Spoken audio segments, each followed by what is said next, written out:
The presentation today is going to be around as topics as interviewing for an executive finance role. But it's the reason it's difficult is because there are so many variables that we are trying to optimize when we are looking for a role that suits us. It's the right pay, it's the right type of industry, right personality. I mean, we really want to join a company that we can stay with for a while. And I know I've made mistakes in the past where I have joined companies that just weren't a good fit for me, and I left. So so Tracy will talk about how we should navigate that and think about that. So with that, Tracy, take it over. Please give a couple of minutes of introducing yourself, and then it's all yours. Absolutely, Shri. Thank you for the kind introduction. And you're absolutely right. That's what we are going to talk about. The key thing here is really knowing what's important to you and what you're looking for when you're going through the interview process, because you want to make sure you're finding the right role for yourself. So different jobs for everyone, different variables. And I'm going to apologize now. I am getting over a cold, so there might be some coughing. So I'm very happy this is a virtual event today. So as Shri mentioned, we've known each other for a while. I actually got into the accounting and finance recruiting space back in 2009. So I guess that was 15 years ago now, when the world was falling apart and everyone was firing people and laying everyone off. And I thought that was a good time to transition into recruiting. So, if you can survive that, you can survive anything. I kind of learned through fire here in terms of the recruiting side of the business. I've always been focused in accounting and finance. I've been with my current company, IFG, for 4 years now. I'm the vice president of the company. And like I said, there's information I'm going to provide you here. Take the pieces of it that are relevant to you. Anything that you don't like, you can ignore. There's some recommendations, and do what fits best for you. But just some of the things that I've learned over the years in my experience in interviewing.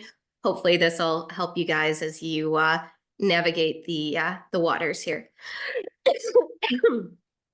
All right. So first thing, what I'm planning on going through today, how to identify the opportunities in the first place, utilizing your networks, which are crucial. You guys are all at a networking event right now, so congratulations, you've taken the first step there. Optimizing your presence online, and then also different interview techniques and questions that you can ask during the process to make sure that you find the opportunity that's right for you. Okay, so first fact that I thought was really interesting here is that according to CNBC, 70% of jobs are never published publicly. So that's a large portion of opportunities out there that just going through job boards and looking online, you're not going to find them. You're not going to have access to them. I think this is even more critical to executive level positions. And you're probably saying, well, 70% of jobs seems really high. Why aren't these jobs getting posted? And I think what you need to think of is the reason that the jobs are going to be open. So a finance executive role cannot be an empty seat. A company needs these positions filled at all times. So they're not going to let positions sit open. So a lot of times it'll be that they're going to make a change to their team. It's a confidential search. Nobody wants their job posted while they're still in the position.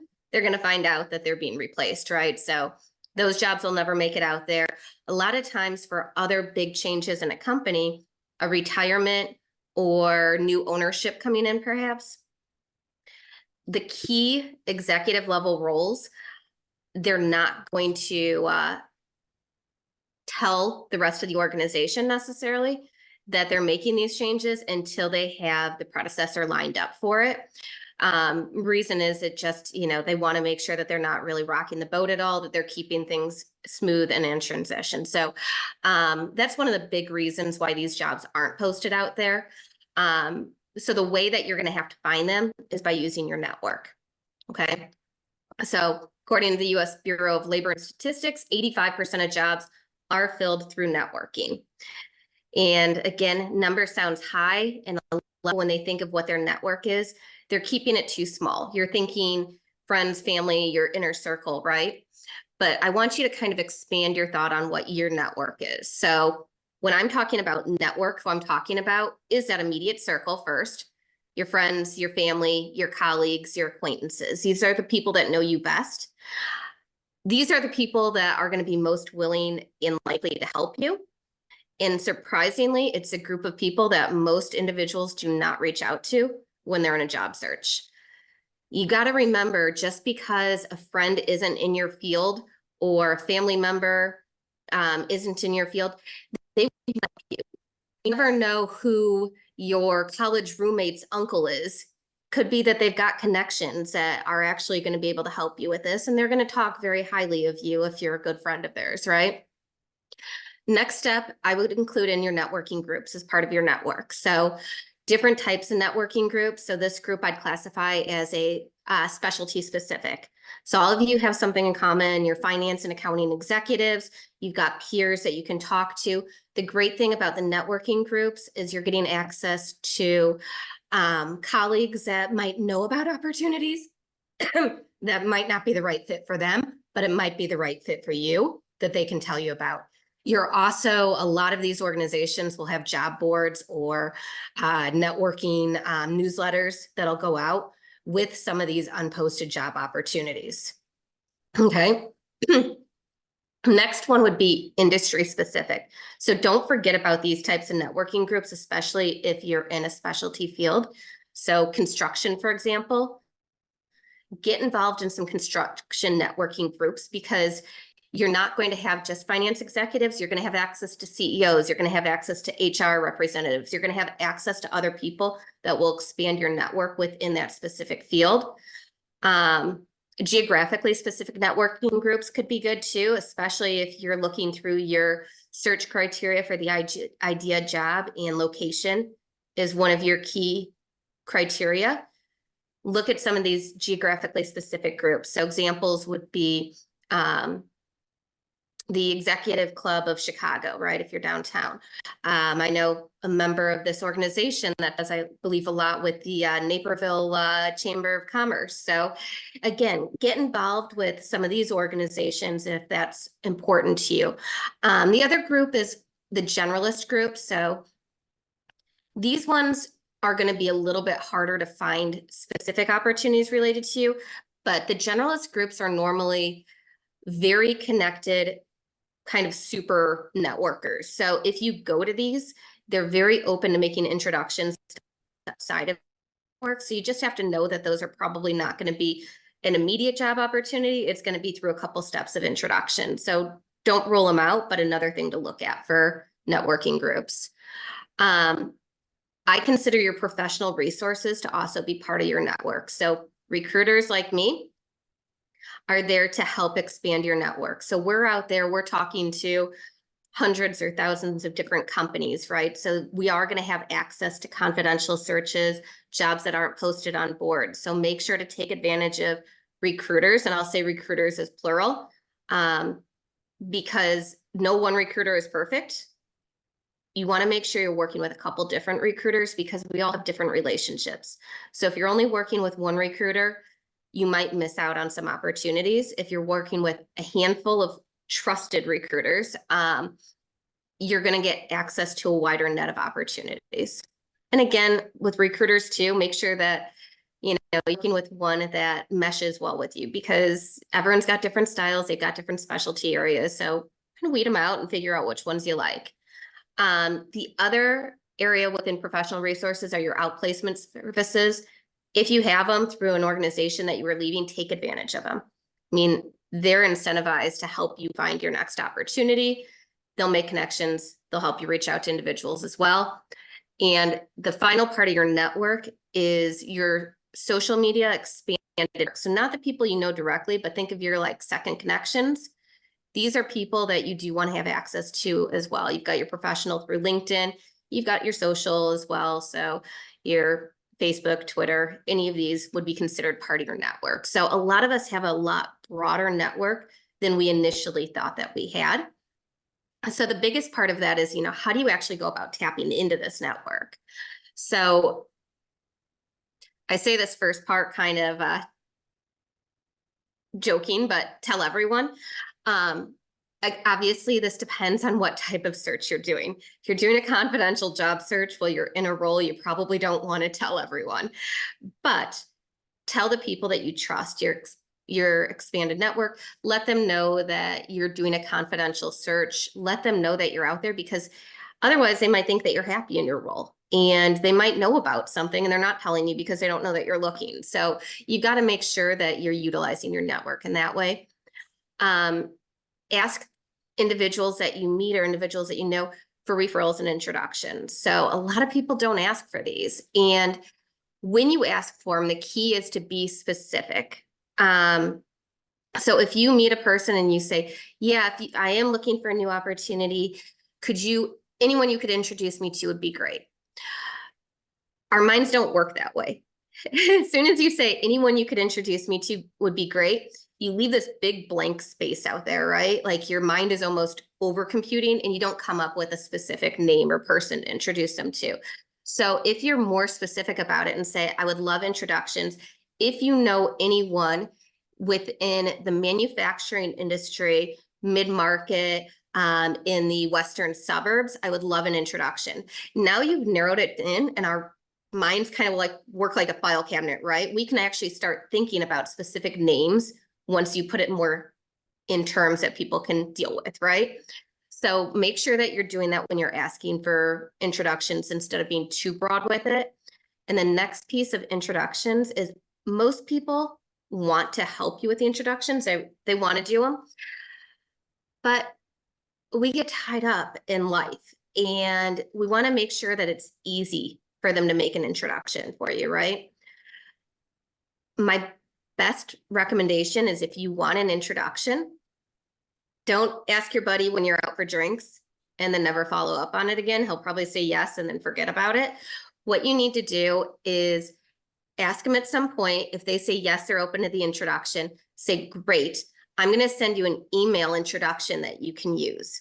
And what you do is you draft the introduction, highlighting the key points about yourself that you want put forth in the introduction. You put in there if you're asking for a meeting, a coffee, if you'd like to have a phone call and, pick their brain or whatever. You actually lay it out for them and what the requested introduction is. And it makes it super easy. All they have to do is copy, paste, and email that forward, right? Which a lot more people are going to be willing to do that than draft something from scratch. And then make sure that if you're singling out their specific targets or opportunities, find out who works there. Anyone that works there, see if you can get endorsements from them, get information from them. Go to that company's website. Just because something's not posted to LinkedIn, they might have information on their individual website that you can look for. And then my last piece of it is get social. So when you're utilizing your network, get ready to reconnect with people. Reach out to acquaintances, have coffee. In always best. You always make stronger connections through in person than you can in a virtual setting or through a phone call. So get out there, talk to as many people as possible. And then my final piece about getting social is using social media as well, which I'm going to go into how to actually optimize your social media here. So LinkedIn has become, I would say, more, or as if not more important than a resume right now. This is really where people are searching for you. If you're looking for a job, this is where you need to be active. So let people know that you're looking. Again, only do this if, in a verbal post, if you actually are in between jobs or people know that you're going to be leaving. If it's a confidential search, there's still ways to let people know that you're looking. So it is an option on LinkedIn, if you're not already doing it, to click the button that says open to opportunities. Everyone knows the big green circle one. So that's obviously for people that are available and looking. For those of you that are doing confidential search, you can still hit that open to work without putting that green circle. What it does is it actually is a checkbox that only recruiters can see. So you have to have a different type of access to see that. and they block it from your current company. So it won't get back to your current company that you are looking, but external recruiters can find you. We actually will get sent an alert that, this person's open to work. And so it is going to get you seen more by recruiters if you check that box on there. With social media, make sure you have a voice on there. I joke around that, you don't want to be the best kept secret. You want to make sure that people know that you're out there. They know that you're actively looking. There could be jobs that, are a great match, but if you don't have a completed profile, if you're not out on there, you're not going to be found. So put out their thought leadership pieces. Make sure that you're liking or commenting or sharing other articles. This will make you pop up more in LinkedIn searches. And what it does is anytime you like, share, comment, or other people do it to you, it goes out to their network as well. So now you're expanding beyond just your network, you're hitting other people's networks. So you're going to be seen by more individuals this way. In terms of your profile, have a professional photo. The absolute worst thing is that little box with the, stick figure in it because you didn't put a photo in. A lot of times people will not reach out to you if you have this because it's something that spam accounts use. So if you don't have a real photo, you're less likely to be reached out to. So just put a photo up. I know nobody really likes getting their headshot taken or anything like that, but make sure you have one. You want to make sure that you're putting keywords on there. So another thing is some people will just do where it's like their job title. This really has gotten to a point where it needs to be more like your resume. So you need to put the keywords that you're going to be searched by. So mergers and acquisitions, if you've done that, you want to make sure that you're putting in there, if you went through an IPO, that you have that on there. All of these different key points, it's all searchable to recruiters. So you want to make sure it's filled in, because if it's not filled in, you're not coming up in their searches. Accuracy is also important. So mesh your resume up against your LinkedIn profile. I've actually had people lose opportunities because they've gone in for a new role and their resume, the dates, the titles, those things didn't tie out to what their resume and the LinkedIn didn't tie out. So they thought that something was wrong. They were making something up. They were trying to hide something. Could have been an honest mistake, but regardless, you want to make sure that all of those things tie out. So there is no question there. I already talked about open to work. Try and get referrals on your LinkedIn profile if you can. It's just like we're smart consumers, right? If we're going to buy anything online now, we all read the reviews, right? So your referrals are almost like the reviews of you. So if you can get some additional reviews on there, it helps strengthen your profile. And then here's some of the other things you can do. So there's a lot of vanilla ones out there, but the more that you can add to differentiate yourself, if you can put links to portfolios of some of your work product or white papers that you've written, these are things that are going to set you apart from a lot of your peers. Yes, it takes more time to put this out there, but once you've done it, it's out there. And it's really something that, recruiters, hiring managers, almost is going to look at your LinkedIn profile before they interview you. So just make sure that you got it out there. Professional organizations is another one that's good to fill in on there. It shows that you're involved, and sometimes people will actually search based on the professional organizations that you work for. The other piece of it is make sure that you're still being used. So if you got honors and recognitions, I mean, if you were nominated for an award, if you were CFO of the year, if you got employee of the month 8 months in a row, any of these things, put them on there. Again, it's something, this is an opportunity to brag about yourself. If you're doing speaking engagements, put those on there. It'll get people to come and listen to you, right? Other things that I highly recommend if you're involved in charities, if there's sports teams you like, if you want to do family things on there. I know everyone says keep LinkedIn professional, which is true, but you can do it in a professional way. And what this does, I still would avoid politics and religion at all possible, but what this does is it makes you more human. So people want to hire a person. They don't want to hire a resume. So these are just, again, some things that are adding kind of your personal flair to your LinkedIn profile. Okay. So you all have LinkedIn, I'm sure. You've seen your search buttons. I don't know if any of you have ever seen this before, but this is the recruiter version of LinkedIn. So this is when we're searching what the different search criteria are that we can look up. So anytime you leave some of these blank, you could be eliminated from a job search. So let's say under type of work or workplace type. So if it's, you're open to on-site, hybrid, or remote work. If you only have remote work clicked and somebody needs somebody on site and they put that in that space, you're not going to show up in a search. So again, just make sure that you're taking the time to fill in all of these, because this is the way most recruiters are finding individuals and reaching out to them for roles. Okay.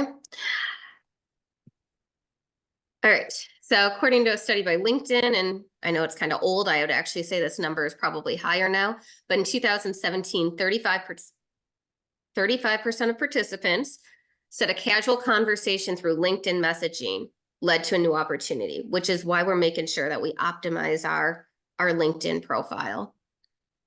Okay. So now we've gone through all this, we figured out what our networks are, we figured out how to find opportunities. We've either found one ourselves or had a recruiter reach out to us and they found the opportunity for us. So what are the next things that you need to make sure that you're doing? Always prepare ahead of time. So I'd say here's the application checklist. These are some of the documents you want to have ready to go to make sure that you're prepared to excel in an interview process. So the first one, obviously, you want to make sure that it is the right length. All of us are experienced individuals at this point. The one-page rule is not going to work for us unless we're using 5-point font and going around in the margins. There's absolutely no way that any of us could fit our work history onto one page. You also don't want to go too long. If you do a 5-6 page long resume, most individuals are not going to read it. It gets too lengthy, right? So depending on how many different jobs you've had, how long you've been in the work field here, most of the times, typically 1.5 to, I would never exceed 3 pages.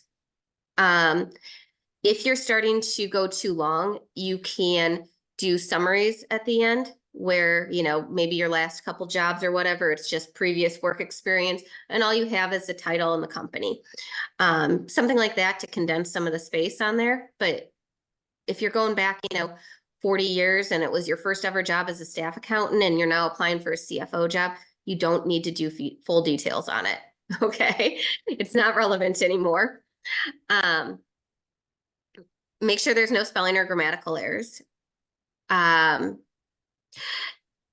Highlight your skills and your accomplishments. So it's funny. I feel like I see resumes that go either one way or the other. You really want to do a combination of both. So your skills are, what did you do? And if you do one with just your skills of what I did, it's a little vanilla. If you do ones with just your accomplishments, it gets very, we'll just put it this way. I've had ones where people do that and they think it's fancy, it's great. You read the entire resume and you go, okay, but I don't understand. What did you do? So you want to make sure that it's clear, concise, and understandable. So what I always recommend is give your resume to somebody that has never done your job before and doesn't understand your job. If at the end of it, they can summarize kind of your background at a high level, then that means your resume was clear and concise. If at the end of it, they can't tell you what you did, you might want to go back and adjust it a little bit. I recommend having a profile or handbill as well ready. This is your one pager. So what it is just your highlight reel. It's a real quick snapshot of what you've done. I don't want to know every single company. I don't want to know when you were there. That was all on your resume. This is just your top couple skill sets and maybe the industries you worked in, the software systems, just a real quick snapshot. We've already talked about your LinkedIn profile. It's already optimized and accurate, so you're good. You can have a portfolio or addendum, and this is if applicable, not everyone needs it. So if you've got samples of work products, so you created a financial dashboard for one of the companies and you've got a snapshot of what that looks like, or you're trying to move into a specialty area like M&A and you want to do an addendum that highlights all the acquisitions that you've gone through. You can do that as a separate addendum on top. And then your story is really the last thing. So this is, think of your, I guess I'd call it my elevator pitch for yourself. So you want it clear and concise, and who are you is really what this is. You're going to get asked that question, and most people stumble on it.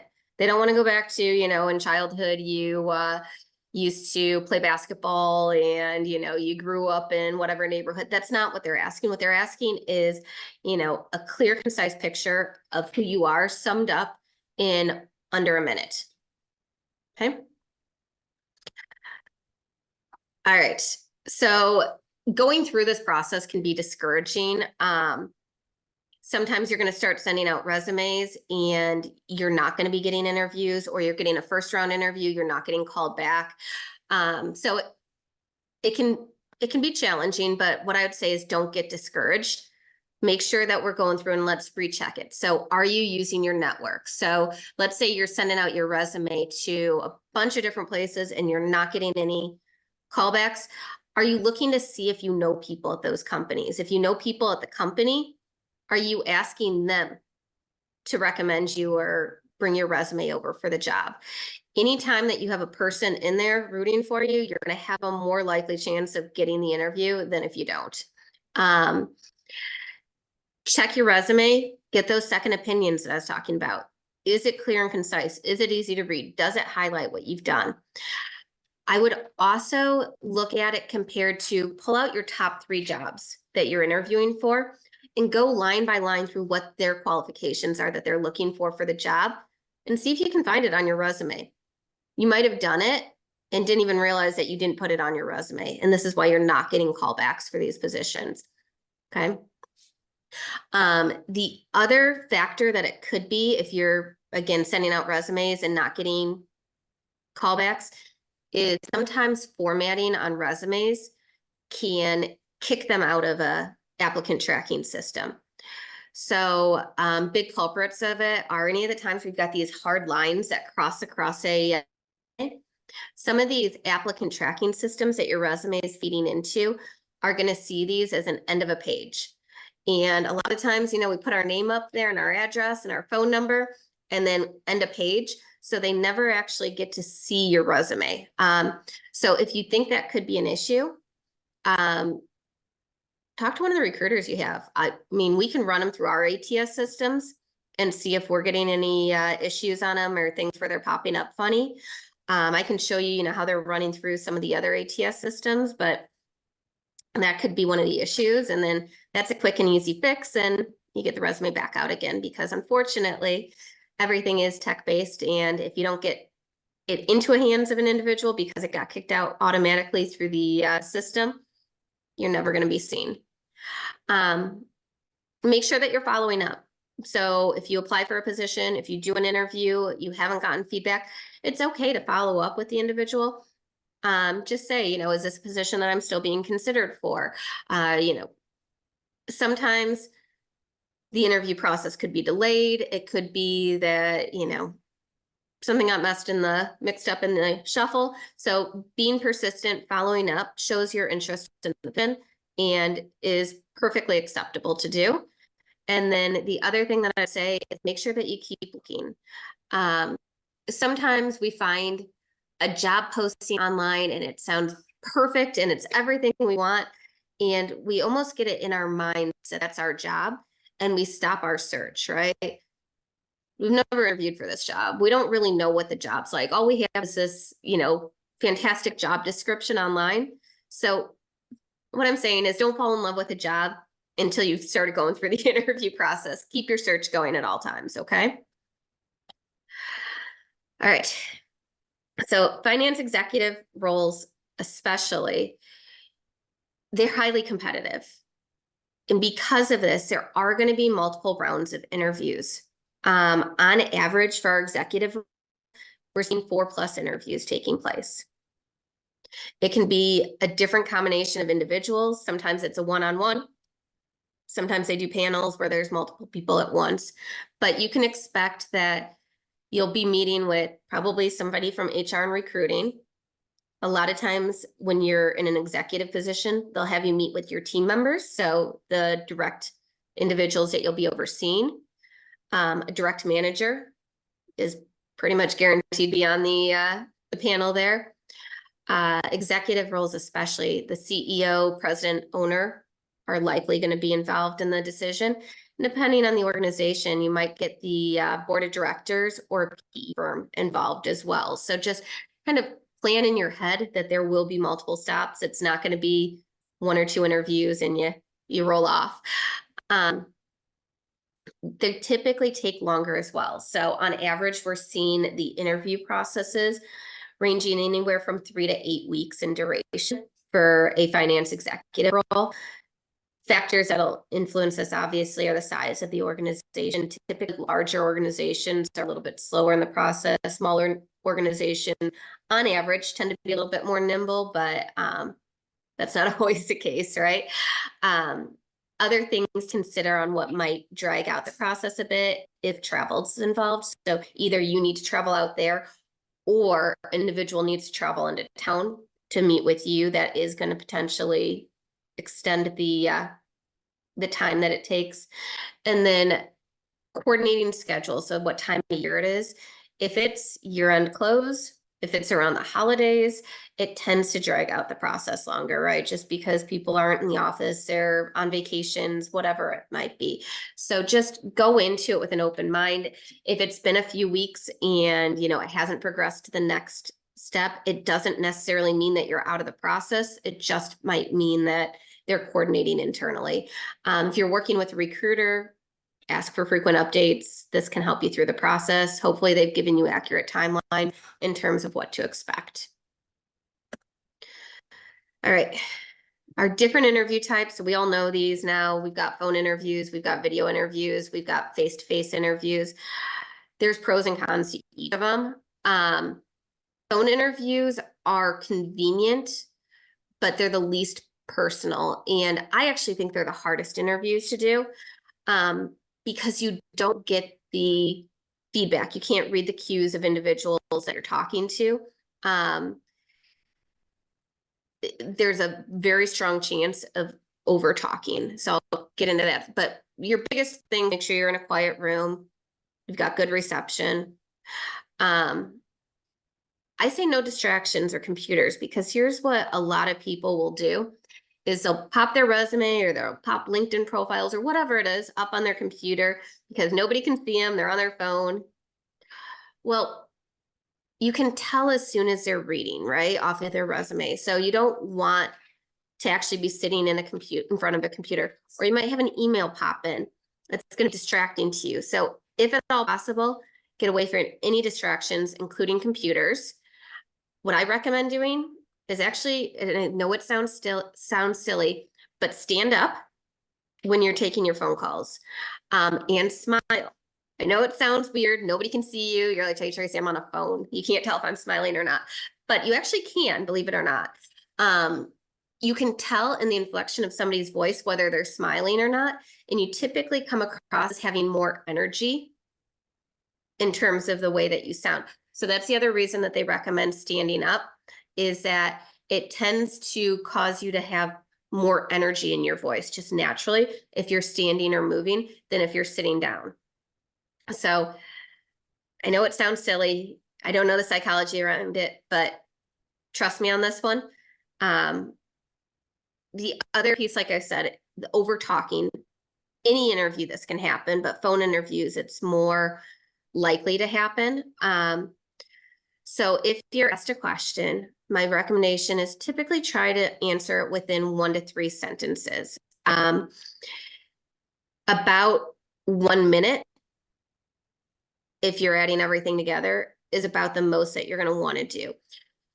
The reason is the other person on the other line could start losing interest, and you don't know because you're still talking, right? So it's always okay to stop if you think you've explained it in your 1 to 3 sentences, and then say, do you need me to elaborate? Is there something I can go into more detail with? And that gives them the opportunity to say, yes, continue, or no, I'm good. I think I've got it. So feel free to do that during a phone interview if you're not sure if you've gone too far. And then that way you don't get stuck rambling during a meeting. Video interviews, I always say treat them like an in-person interview, a very convenient in-person interview that you don't have to drive to. But you want to make sure that you're dressing the same. Get yourself in a professional setting. So clean background, don't have clutter around, don't have people walking in your background, make sure your pets are out of sight.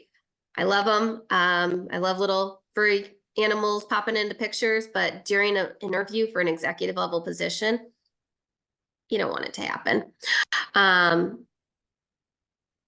This one, I know it sometimes cannot be avoided, but again, trying to set up the most business professional-like environment that you can be in for these. So don't take them from your car. Definitely do not take them from. So if you have to take them from a car, do the best you can to blur a background or whatever, but those would be my recommendations if at all avoidable. Just don't do them. It doesn't come across professional. Let's see. The other things that with these ones, make sure that you log in early. Test your sound, test your video. If you're using a new app that you've never used before, gives you time to download it if there might be a download option on it. Testing sound and video is important because I've had a lot of ones where instead of like this, where you're talking and looking at somebody, they might have multiple cameras. And all of a sudden you're having a conversation with the side of someone's face, which is really awkward. I've had other ones where individuals will be on their phone and they set their phone down, and I conduct an entire interview looking up somebody's nose. You don't want to do these things. You want to make sure you got a nice, clean head-on shot as if you're talking to this person in real life, okay? The other piece of this is making sure that you have appropriate eye contact. I've seen both sides of it where individuals will be looking elsewhere. They never look directly at the person, or they stare at, themselves down in the screen, and they're fixing their hair and stuff, and it's strange, right? But I've also had the other side of it where people just stare straight at you, don't break eye contact the entire time, which is also a little awkward. So again, just try and make it natural, pretend like the person really is in the room sitting across from you, and treat them that way. Okay. In-person interviews, always show up 5 to 10 minutes early for them. I like to tell people that the interview starts the minute they set their first foot in the doorway. Reason is, okay, so I've had clients that'll tell me they'll meet people up at the front and they'll walk them back and they start judging them already, right? I shouldn't say judging, but they start assessing. One of them told me that they intentionally walk fast because they like people that walk fast, talk fast. They should think that that's the pace that they work at, right? So just know that every little cue of what you're doing as soon as you step in is going to be under assessment. Be nice to receptionists. I've had multiple times where myself, other recruiters, if we're on the fence about somebody, we'd actually, and they came in for an in-person interview with us, we'd actually go out and we'd talk to our receptionist and say, what'd you think of them? Because a lot of people don't think they're being reviewed at that point by the receptionist. Oh, it's just the receptionist.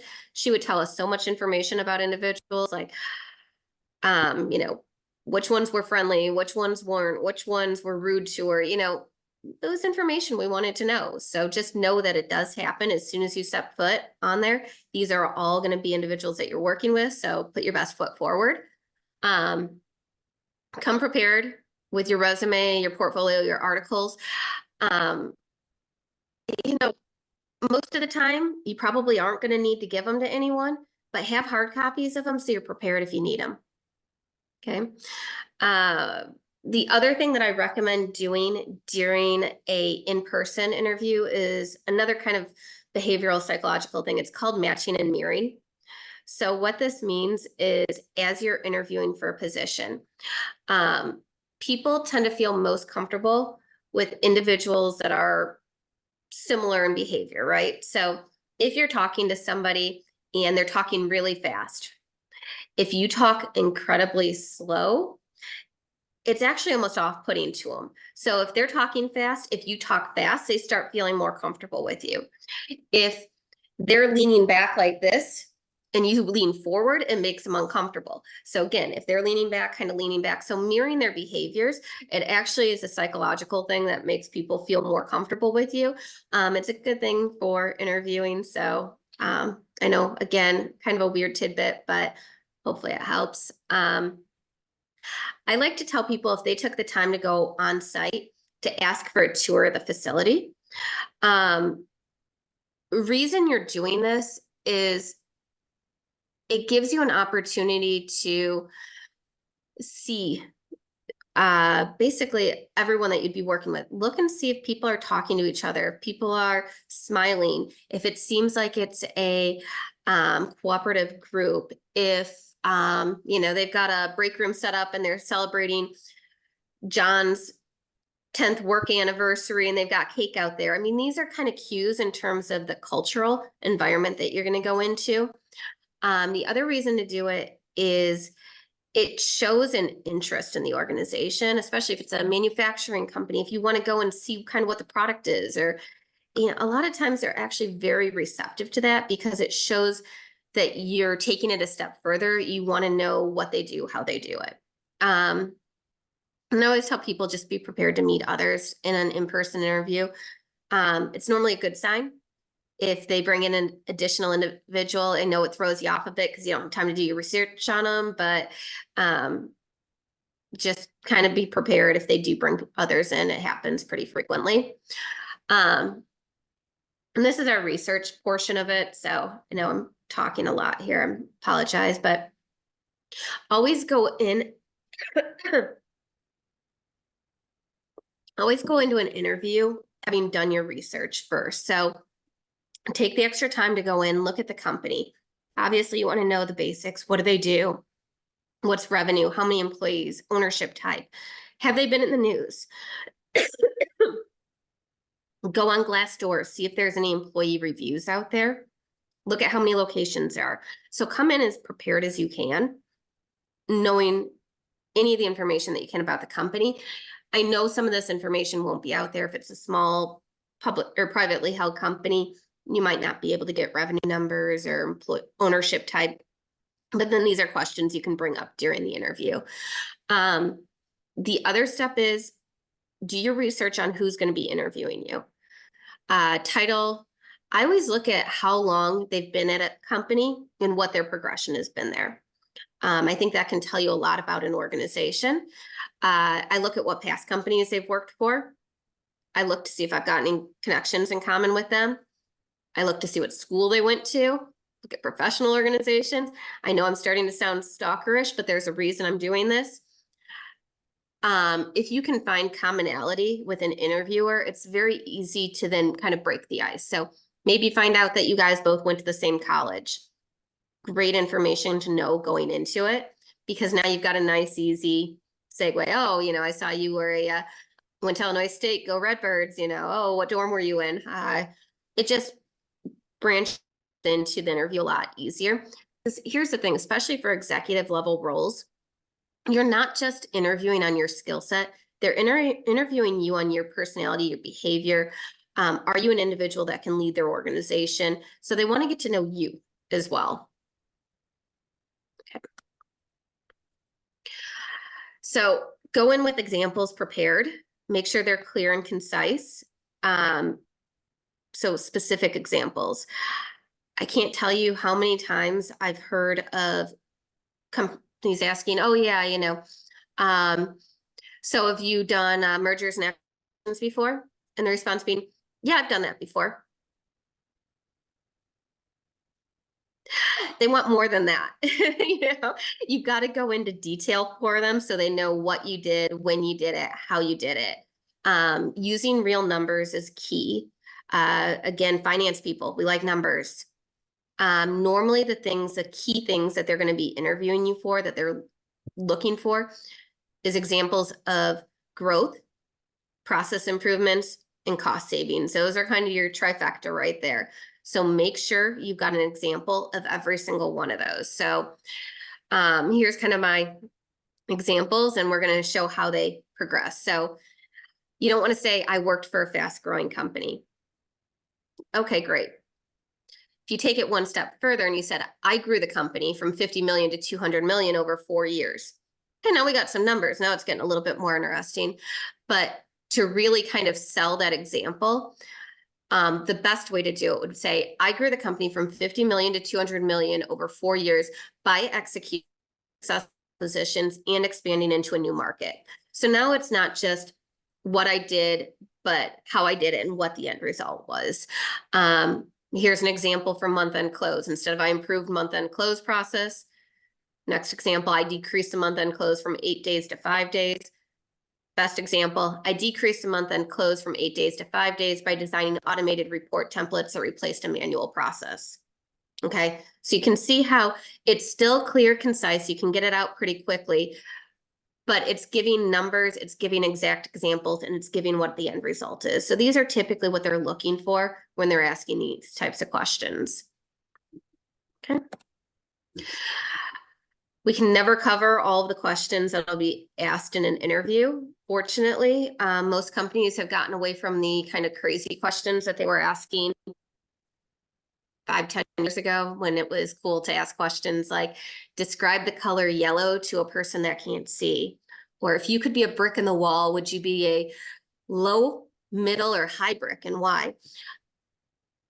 Thankfully, they've gotten rid of most of these goofy questions. I'm not promising you're not going to run into them every now and then, but most of them are more straightforward.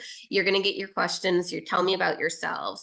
What interests you most about this position? These are the kind of standby questions that I always have answers ready to go for every single question on this list. Some of them are going to be behavioral questions. Tell me about a time when you had to work with a challenging person. What they're getting at with this is not that, you know, Larry from IT used to steal your lunch every day. What they're looking for is how you dealt with the problem. So it's normally a, you know, Larry from IT used to steal my lunch every day. So one day I brought in 2 lunches. We sat down and I asked him, you know, what was going on in his life. Maybe he was having some issues and that's why he kept taking my lunch from me. So basically they want to see how you react to a complicated situation is where they're going with this. Almost every single interview, even though there's going to be a good interview, is going to have kind of back and forth questions. You're going to ask questions, they're going to ask questions. It's going to be an exchange back and forth instead of an interrogation. But regardless, every single interview will probably end with, what questions do you have for me? This is not an optional question. You better have some questions ready. So this is actually the segue where it's great because it's a two-way street. You know, Shri was talking about this earlier, right? When you're interviewing, you're not just interviewing for a job, you are also interviewing them to see if this is a job you want. Is this a job where you're going to be happy, you're going to be successful, you're going to have an opportunity to grow and thrive? So this is where I think the most important part of the interview is actually the questions that you ask. But still, I'll say this right now, a lot of people freeze and panic. And for some reason, these next list of questions are the ones that seem to come up when they freeze and panic. Do not use any of these questions. Anything information-wise that is easily found online. If you can find it in a couple-minute Google search on the company, don't ask it in an interview. It looks like you didn't do your research. So if you're in and you say, oh yeah, is this a corporate headquarters? Yeah, you can find that. You don't need to ask an interviewer that. That's not what you use during this question time. Anything clearly outlined in the job description, avoid that, because then it shows that you might not have read the job description. How many PTO days you get, salary questions.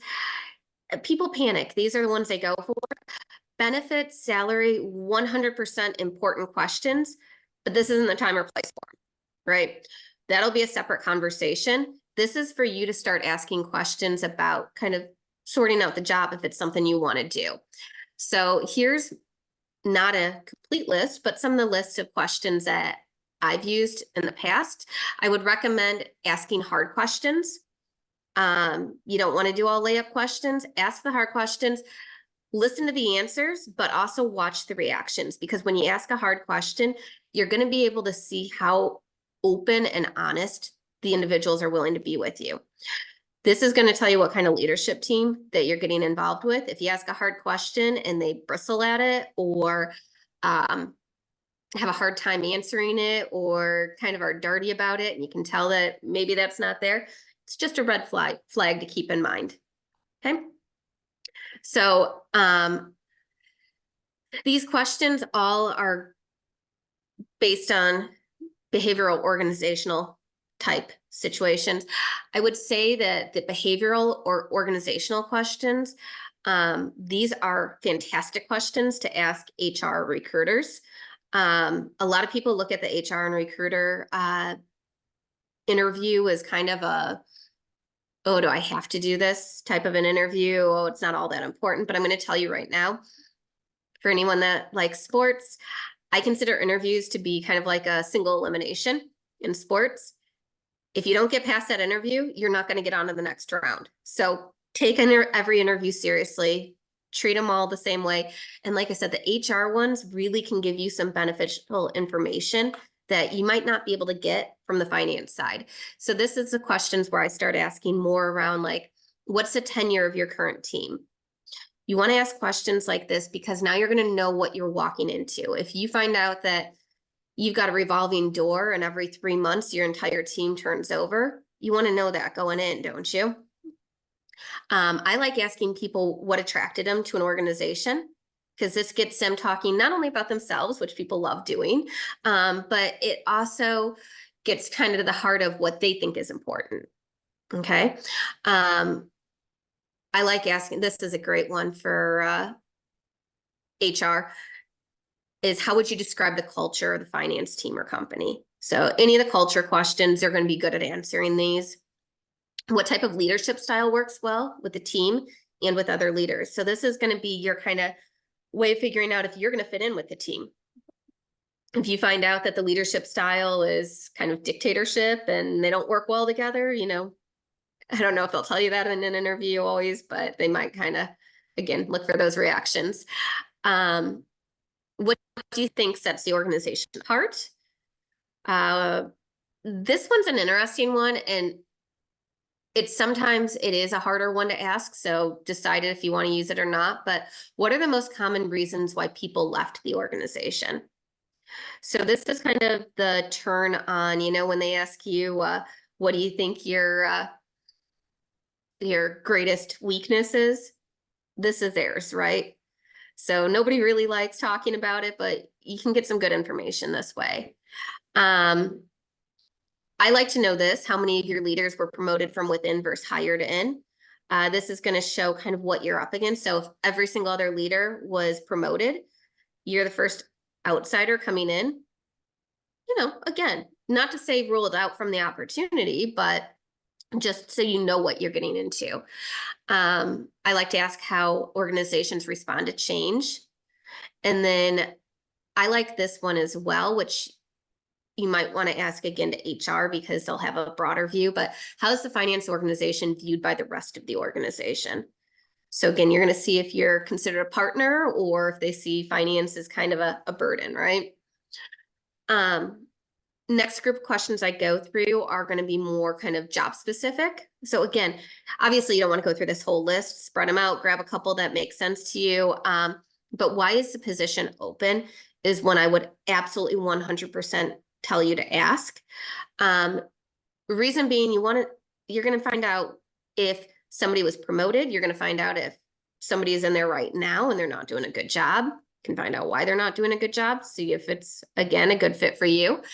You're going to find out a lot of different things, right? So, somebody left the role or whatever the reason is that it's open. Following that up with how long's the position been open?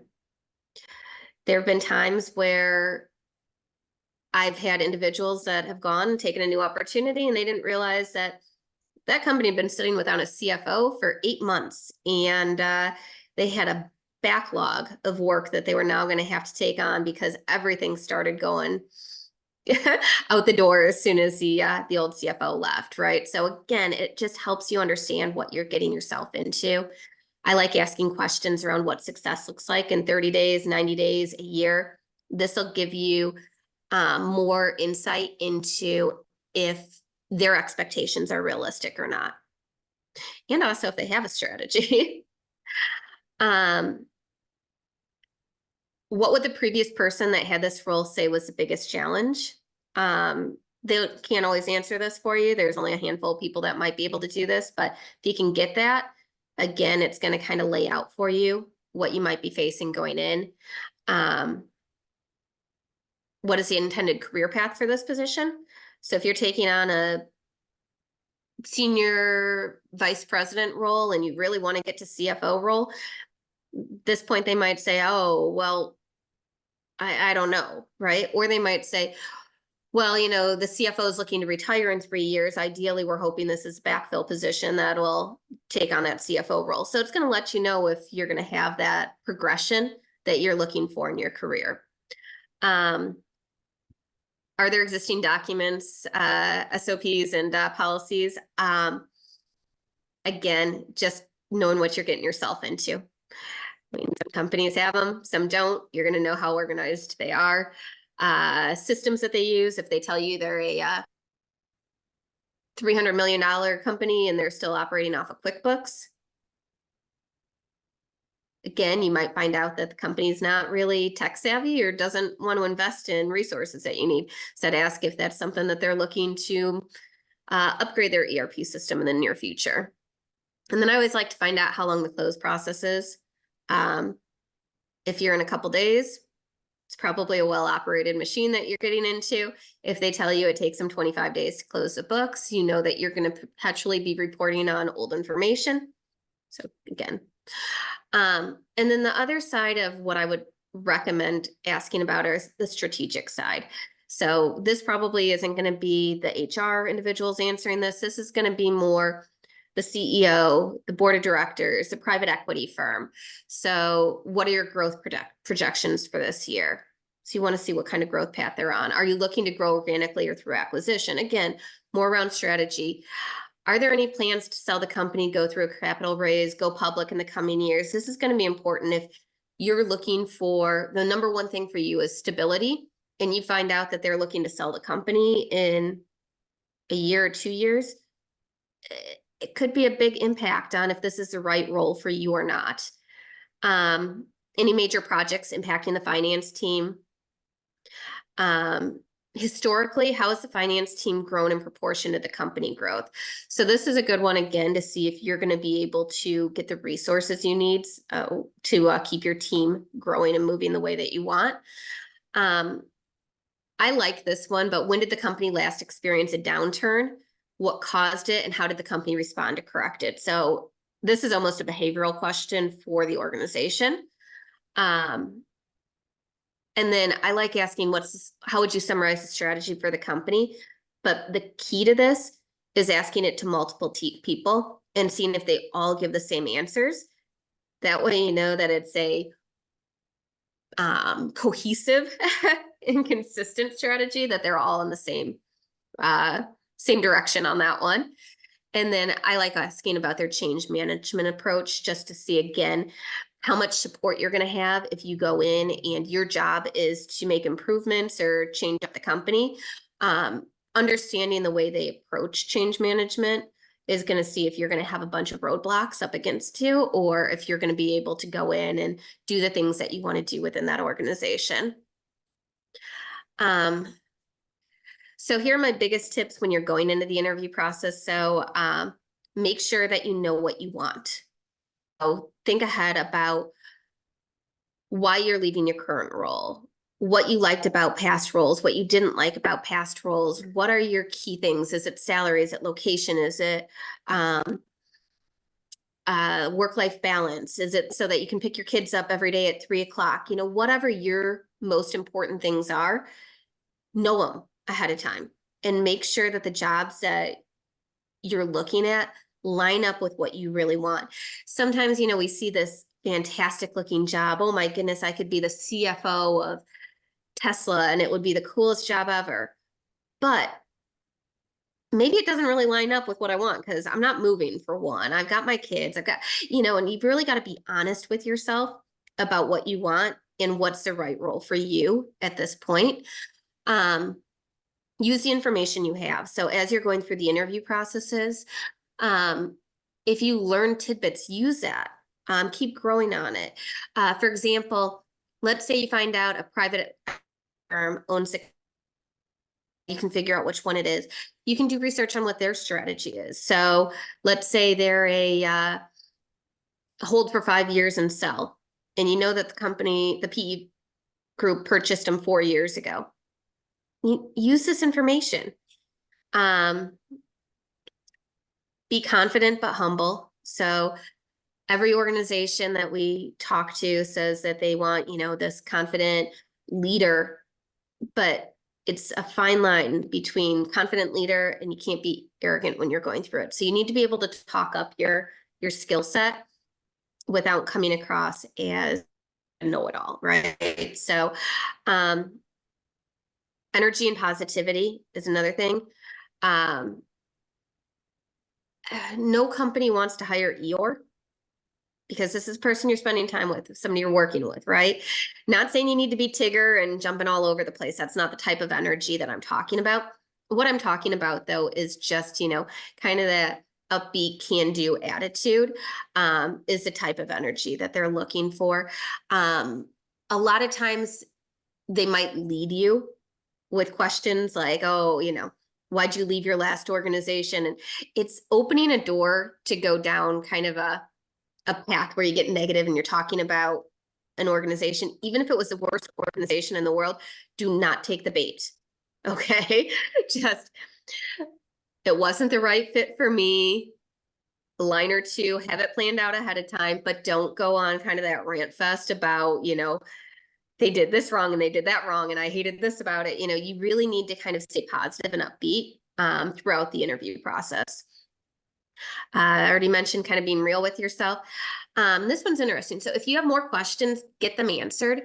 So I've had people actually pull out of interview processes midway through because of assumptions, right? So they thought they heard, you know, that it was one way, but they didn't take the time to get it clarified, right? So if you are ever running through an interview process and you're like, ooh, you know, this doesn't sound right. I don't think this is right for me because of this. Take the time to, you know, ask a recruiter, ask the person, get it clarified that you're reading it accurately, what's going on, before taking yourself out of the process. And then you can even go a step further. I mean, if there's questions that you have that haven't been answered yet, you can ask to talk to somebody again or meet an additional individual. I actually set it up for an individual once where, you know, they were concerned. Oh, they heard that the last person was working ridiculous hours and, you know, had this horrible experience. They wanted to take themselves out of the process. And small world, I happened to know who that other person was that had left the organization already. And I said, do you want to hear from them directly? And I was able to coordinate a conversation where they talked to the ex-CFO, and you know what?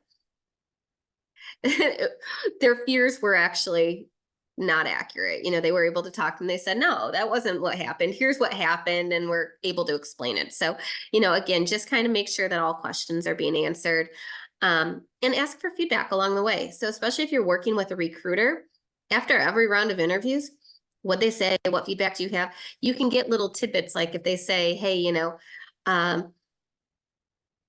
we liked his energy, or yeah, he was having a hard time answering questions around this. We can actually then go back and, the feedback. So you go, okay, great. They didn't think that I explained very well what I did in the M&A space. So I better go back and kind of revise my answers, go into more detail so that I can get this cleared up for them. So that feedback is always helpful. All right. That's all I have for you. I know I talk fast. What questions do you have for me? Hey, Tracy, I'll just add one thing to what you said. The questions at the end, asking questions is so important. Something I have done, especially given that interviews tend to be 3-4 rounds and the same person may be at more than one round. I keep my list and I check off so that I'm not asking the same 3 questions again and again. And they're like, oh, that's all he has researched. So I keep my list, and then like I've already asked this question before, I'll pick something else. Absolutely. And I recommend putting more questions on the list than you think you can really get through, just because you're right. Throughout the process, some of them might get answered during the interview. And then you get to that last part and they say, okay, what questions do you have? And you're going, oh my goodness, I actually already asked them already. You want to make sure you've got a couple extra backup ones there.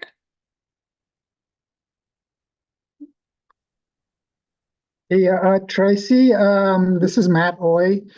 My question is, it's a little harder if you are in interviews with potential people that report to you versus if you're in an interview with a potential, president or board member. I mean, do you have any tips as to how to approach, the interview with your underlings? Yeah, and it's interesting because you're right. Like, it's just a different, it's a different type of questioning that you go through with that. So I would say, more than anything, just be yourself with them, because they want to know who they're going to be working with. A lot of times with those individuals, ask them those questions about themselves. How long have you been at the organization? What drew you to the organization? People love giving feedback. So I'd actually, again, during these interviews, ask them questions. What's something that you feel an area for improvement and on the team currently, and see if they can give you ideas, because, then don't make them feel like you're interviewing them for their job, because that's one of the things that they can be uncomfortable about. Make sure that, you're saying, hey, I want to get to know you. I want to learn more about you. Do you have ideas that, haven't been heard yet? Those are kind of the things that I recommend doing during interviews with people that are going to be reporting to you. They're trying to get to know your leadership style and what you would be like to work for. And you're kind of getting to see, who's on the team. Would you ask a question like, what do you think makes a good manager or a leader? I mean, oh, absolutely. Yes. But you might not be that person, right? That's okay. But what then is the type of management style they prefer. So even if that's not the type you are, you understand what they're looking for. So if you get the role, kind of situational leadership. So you've got your primary leadership style, but with different individuals, you might have to adjust that slightly. So at least if you know that you're not the right leadership style for them, you know what they're looking for. So you can minorly tweak Kind of yours. avoid it if you get the job. Thank you, Tracy. Yep. Hey, Tracy. Hi, this is Tim McKean for the others. You did a great job, Tim. Tracy. Thank you. One question I have, I probably fall short. What are your thoughts on sending a thank you note or email after an interview? I do recommend them still. And here's the thing, the emails are great. I'm old school. If you send a written letter, I actually still have some saved that people have sent me. So it's something, again, that kind of sets you apart. I do recommend them. Don't go too lengthy on them. Normally, what we recommend is, thanking them for their time, bringing up something that they mentioned in the interview that excited you about the position, or something that you thought made you a good fit for the role. So, hey, Tim, I really appreciated you taking the time to speak with me. I'm very excited about what your company is doing for their expansion. The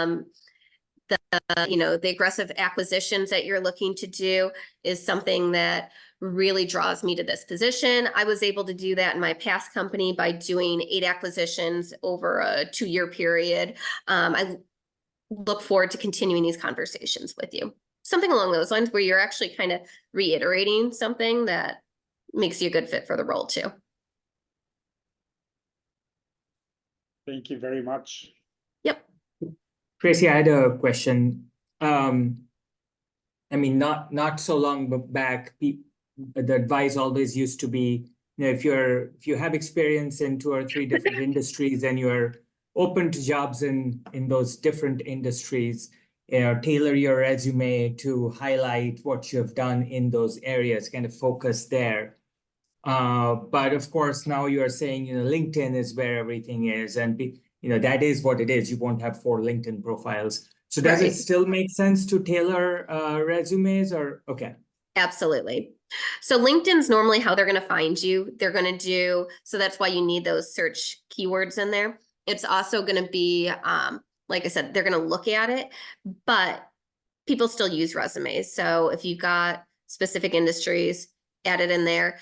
That profile that I was talking about, you can highlight industry specific things in there, or if you want to do an addendum, there's a lot of different ways that you can do that.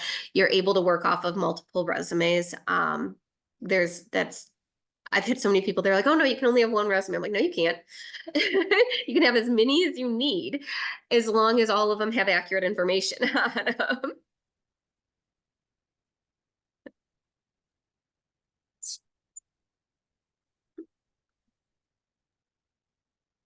Tracy, this is Lynn Chandler. Hi, Just Lynn. going off of that last comment you made about as many resumes as you need, how do you then match that up with your LinkedIn profile, right? Because if you don't want it to be so wildly off from what you've stated. Absolutely. So your job titles are going to stay the same. Okay. Your dates of employment, that's going to stay the same.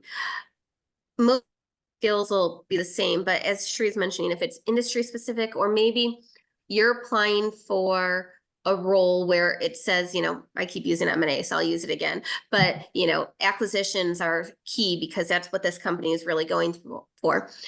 Something as simple as, instead of having your acquisitions, the bottom bullet points, you move them up to the top bullet points on your resume. It just jumps out at people first. So that's what I'm saying, like minor tweaks like that, like don't rewrite your entire resume, but little things that, you're putting the most important piece of information first for them. You're kind of spoon feeding us, because as recruiters or interviewers, sometimes we're lazy. We only go through the first couple and kind of make our decisions, and we won't get all the way down to the bottom. So it's just giving yourself a better chance of being seen. And do you recommend, I'm thinking maybe shortening some of the job descriptions and then really highlighting and emphasizing maybe the M&A piece, right? Like making it a little more robust. You got it. Exactly. Okay. Exactly. That makes sense. Thank you. Of course. Tracy, this is Ken Reichel. Are you seeing any trends with salary ranges on job descriptions? Sometimes I see things on LinkedIn and they'll have a huge range, like 100 to 300. Or I spoke to one recruiter and I was right in the middle of the range they advertised, and she said, we're really looking to stay at the bottom of our range, which was disappointing for me. What are you seeing out there? Yeah, so the reason you're seeing these goofy job descriptions with a huge range is a lot of the websites are requiring you to post a salary range. And so that's why they're getting these massive range to try and grab as many people as possible. Personally, I don't like it, but yeah, I think that they should try to narrow those in a little bit. I think too that like situations you ran into where, you know, why would you post a range if you're going to be in the bottom, if you're in the middle of it and yet they say they want to stay to the bottom, then that's not really their range, right? Like they should put it at their own, what the real range is. I think companies just haven't been as used to being so transparent on salaries. So they're trying to give themselves wiggle room. I think that trend will start to change because I think a lot of job seekers are frustrated by it. And I think they'll start kind of narrowing them into more realistic ranges.